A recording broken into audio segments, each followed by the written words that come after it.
I am at Funnel Hacking Live 2019. I'm in the hallway after Russell just did one of the most amazing introductions to any event I've ever been to. And I'm actually out with a friend of mine who I've met at a bunch of these events, Adrian Liao. And Adrian just recently shut down a business. So we're at an event where tons of people are starting a business, but sometimes you have to make the decision to close one door so you can kick a whole bunch of other doors open. I'm Alex Sharfin, and this is the Momentum Podcast, made for empire builders, game changers, trailblazers, shot takers, record breakers, world makers, and creators of all kinds. Those among us who can't turn it off and don't know why anyone would want to. We challenge complacency, destroy apathy, and we are obsessed with creating momentum so we can roll over bureaucracy and make our greatest contribution. Sure, we pay attention to their rules, but only so that we can bend them, break them, then rewrite them around our own will. We don't accept our destiny, we define it. We don't understand defeat because you only lose if you stop, and we don't know how. While the rest of the world strives for average and clings desperately to the status quo, we are the minority, the few, who are willing to hallucinate there could be a better future. And instead of just daydreaming of what could be, we endure the vulnerability and exposure it takes to make it real. We are the evolutionary hunters, clearly the most important people in the world, because entrepreneurs are the only source of consistent, positive human evolution, and we always will be. Entrepreneurs love starting things. In fact, one of the things we like to do more than anything in the world is start something. There's this excitement of starting something. There's adrenaline. There's all kinds of chemicals that come from starting a business, starting a project, starting to get out the door. We just love to get things started, but sometimes you come to a point in your business career where the most prudent thing to do, the thing you have to do, is shut something down. Well, I'm standing here with Adrian Liao, who I've met at a ton of different ClickFunnels events, and he was just sharing with me how a couple of the podcasts that he heard actually caused him to make a really intense decision in his life. So Adrian, what is that decision? The decision was to actually shut down one of the businesses that I have. I'm a part owner in 3 different businesses, launching one in the ClickFunnels space, but my other businesses are in the real estate investment space, which is where what I've done for the past 5 or so years. But one of them was a huge opportunity that started roughly about a year ago. This is February 2019, that launched in February 2018. It was an opportunity to grow a large real estate investment company throughout the state of Florida, which is where I am, and eventually nationwide. My background is a lot in, I love the concept of systems and scaling, and I fell in love with this idea. And the partners that came into the business were awesome. They're amazing in this space, one of whom is a mentor to me, and we banded together and we just started charging ahead. I'll save some of it for later, but a lot of what happened was, we made massive progress in the beginning, but there was a lot of pressure and noise, and the podcasts that relate to that, Stop Pressure and Noise, a lot of that was existing in my life as a result of a lot of the things that you talk about, Alex, when it comes to culture and just, all of that. And at some point, understanding when your baby is ugly, and I don't know which podcast that was. I think it's called Your Baby is Your Ugly. Baby is Ugly. But there you could probably mix and match about 8, 9, or 10 of your podcasts, and all of them spoke to me. And you have an uncanny way of that morning when you wake up after a challenging week, and then Alex is talking to me, literally. And I don't say that a lot about podcasts, but then this was going on for a while. So I think as the year progressed and I got to actually work with you more and talk with you more, it's just about being open about that. And what ended up happening was it came to a point to where you realize that how much further do we want to push that particular business ahead? It's not that it's a bad concept, it's what I know, it's what we're experts at, but something's not triggering. And sometimes you have to make a decision about and making it about yourself, not so much about the other people in the company, like what about me? Let's talk about that, Adrian, because, there's a lot of people who are listening to this podcast right now who are in a place where maybe they've been thinking, do I keep going or do I quit? And here's one of the hardest things for entrepreneurs is that the word quit, it's a 4-letter word in reality, but it is a serious 4-letter word for us. Like we get to this place where quitting feels like defeat, quitting feels like a loss, quitting feels like all, and you know what happens, you get into a partnership, you start a business, you create this new future in your mind that is going to evolve out of that business. And when you decide that you have to wind it down, you have to cut off that entire future. We were just talking about this before I hit record, and there's some emotion here for you around this, isn't there? A lot, because this is what I've always been striving towards. I've been a real estate investor, and you can relate to the real estate space, Absolutely. and in Miami too, South Florida. That's where I am. Yeah, I know that well. and I've built a successful, investment business in Miami. But I always had a mind towards scaling bigger. I think about the system side of it, and it's not just about anyone can really learn and get out there, hustle, and flip some deals and make some good money. And what ended up happening is, like, real estate investing has a way of masking the deficiencies of a business owner, because our widget isn't $1.99 or $10.99. It's 5,000, 10,000, 50,000. So Or it masks more. or more, right? It can cover up cash can cover up a lot of mistakes and a lot of internal issues, can it? Correct. And I think that's where you realize that, with expenses not being watched, like, the rules of business apply to anyone from the 10-year-old running a lemonade stand all the way through to ClickFunnels, right? Yeah. The rules, or with your company. So that's just one of the things. But what was also emotional was that the systems behind, so the expenses are one thing, but the systems behind running a business, that's something I kind of hung my hat on, because I got a chance to do that, and then I wanted to do more, and I saw the opportunity to scale. So that was sexy, that was appealing, and it was right in my wheelhouse. But I'll share why it's emotional. Part of being a systems guy, and part of understanding how to scale, like, I don't want to necessarily be the guy that's, okay, I'm the guy buying all of Florida, I'm the guy buying the eastern seaboard in real estate. Like, I don't have the ego to want that necessarily, but I know where my strengths are. And while I went through the struggle of understanding, like, how to hustle and go get it, and I think that's important to understand, but I kind of have a saying where you should hustle until you don't have to hustle anymore, because at a certain point, like, the hustle is just going to suck you in.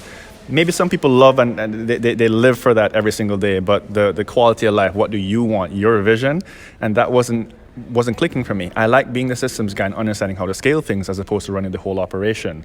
So to sum it up, like, as we grew this massive company, we have deals closing, we have a lot of stuff coming in, money coming in, but all the moving parts that have to be micromanaged to a point, the setup wasn't there, the culture wasn't there, and it's so important to me that I just kind of, like, take it on. And I'm not trying to sound like a martyr necessarily. This my partners played their role as well. Well, I don't hear you as a martyr, but what I hear is that you were in a partnership where, and this is interesting, Adrian, because there was success there, but you were feeling the pressure and noise of not being in the right culture, of not having maybe your ideas or your processes listened to, and really the business wasn't being set up like you wanted it. Correct, and that's why the timing with working with you and listening to you was really, really important, because, again, I mean, real estate, and one thing I've learned is that there's enough inventory out there for everybody to feed on, even though it's been challenging in 2018, 2019. The thing, though, is I kept on, I'm preaching the culture that you taught, and I've invested in some other, as far as business culture courses and stuff before, but the concept is I'm preaching from the top of the mountain this, and after attending some of your workshops, I'm like, this is what I want to do. But then if it's not carrying over to the rest of the company, and I'm not knocking anyone, because I'm the one, breathing Yeah, what you're absolutely. saying, but then the mode is, okay, that sounds great, we got to take time to implement it, but in the meantime, let's go hustle. Let's just keep hustling. And I started to get, like, a disdain for the word hustle, which I use carefully, because, again, as an entrepreneur, you got to have that hustle, that dog in you. Yeah. But when you're doing it without a direction, without the culture, it's going out of whack. Well, and you make such a good point, Adrian, because if you're in a situation where you're building something that doesn't feel right, and it's not that there was something wrong with it, it was that it didn't feel right for you. Mm-hmm. It's a profitable business. So a lot of people would say, hey, you're crazy, you should just go back. But the fact is, when you're building something that doesn't feel right, it takes a lot of entrepreneurial awareness to say, hey, I'm not going to do this anymore.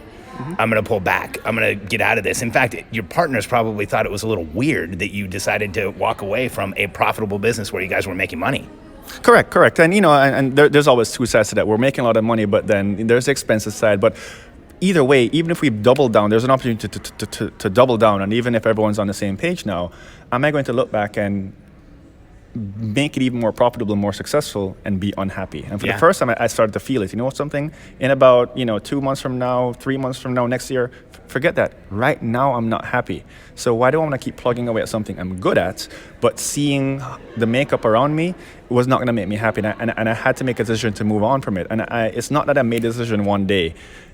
And it's not just your podcast and the advice. Sure. And you gave me actually some pointed advice. I saw you in an event in Phoenix in October, and I asked this exact question, and you kind of told me exactly what maybe I didn't want to hear, but I needed to hear was that, Adrian, this isn't going to work out. You told me that. Well, I remember we had a conversation where you expressed the challenges you were having and that you didn't really feel like you were being heard. And here's the problem. A lot of entrepreneurs continue in partnerships, continue in businesses. Like you said, we hustle, but here's the problem. If you're hustling towards a destination that you're not going to want to be at, you are running headlong into a brick wall. And I think you're one of those few entrepreneurs who could project forward and say, hey, wait, this really is a brick wall. I need to pull out. And then the flip side of that is that we're taught to be so optimistic and so positive, which are important traits. And I have those, but then to start to see that, like, now I start to be the negative Nelly. I start to be the person who's being negative. And I feel like I found myself always having to pre-frame to say, hey, I'm not trying to be negative here. No, I'm being realistic about what's like at a certain point, like the brick wall is there. Right. Saying it's not there and keep going towards it and making money along the way, you're going to hit that wall. What happens when you hit the wall? And then what do I say? I told you so? Yeah. So if you are an entrepreneur who is hustling, if you are working hard, if you are building your business, all of those are positive things. However, like Adrian said, you also have to be building something you want. Project forward. Think about, is this a business you want? Is this where you want to be? Is this going to be what you want to be involved in? You know, Adrian, it's very similar to earlier last year when we were growing a high-end mastermind really fast that took a ton of involvement from me. We actually stopped trying to grow it and created a new mastermind where there was a lot less involvement from me, but a lot more support from my team, and I was a lot more excited about growing it. I think, you know, one of the things that happens to us is when you're trying to grow a business that you know will bring you pain, you either consciously or subconsciously start to check out. And I think you probably felt yourself checking out and said, hey, I'm going to make this official. And I felt myself checking out, and then every morning you wake up and you just power through, because the entrepreneur in me doesn't want to give up on this, but the feeling was there. And what I didn't want to do was a month down the road or 2 months down the road really actually check out, and then not just the financial side, but the relationships with the partners, the relationships with the folks in industry. That's important to me. Yeah. So it's important to have some forward thinking about that. Yeah. And I want to wind it down. Like, you have to know when to stop a business. So I guess the whole point of this podcast isn't to say, okay, well, if something isn't working out, shut down the business. No, yeah. But I wanted to give some insight into a specific situation where, thanks to you and some others, I had some milestones along the way to actually check me and realize, is this the right way to go? And then fortunately, I have other business opportunities that I was either neglecting or not putting as much attention to that had the promise of growing. And by keeping that ugly baby, I was never going to be able to foster my other babies, right? Like I'm neglecting the other babies in order to focus on one that is ugly and, I'm sorry, needs to be thrown out. Well, so if you're an entrepreneur and you are growing your business, here's something that we all must do. We have to recognize, is this business that I'm growing increasing the pressure and noise in my life? Is it increasing my emotional pressure and noise? Is it increasing my relationship pressure and noise? Is it increasing the pressure and noise I feel getting up every day? If you're in that place, I want to give you license. I want to give you permission. I want to give you the time right now to think about, is this something you want to do? Because we live in a world where every entrepreneurial coach out there is all saying, go, go, go, grow, do it, make it bigger, make it faster, and do as much as you can. But I want to give you license to back out of what is not going to fulfill you, make you feel like you're living the life you want, and give you momentum, just like Adrian did. If you're in a place where you're not getting what you want, shut it down and go open the business you want, go lower pressure and noise in your life, increase the protection and support around you, and make your greatest contribution. And if you'd like some help, you can attend the same event that Adrian did and come and see us in Austin. Go to billionairecode.com, fill out the application there. My team will fill you in on event information, on our coaching information, and we'd love to see you in Austin. Adrian, thank you, brother. Thank you. Thank you, Alex. You got it, man. Great running into you.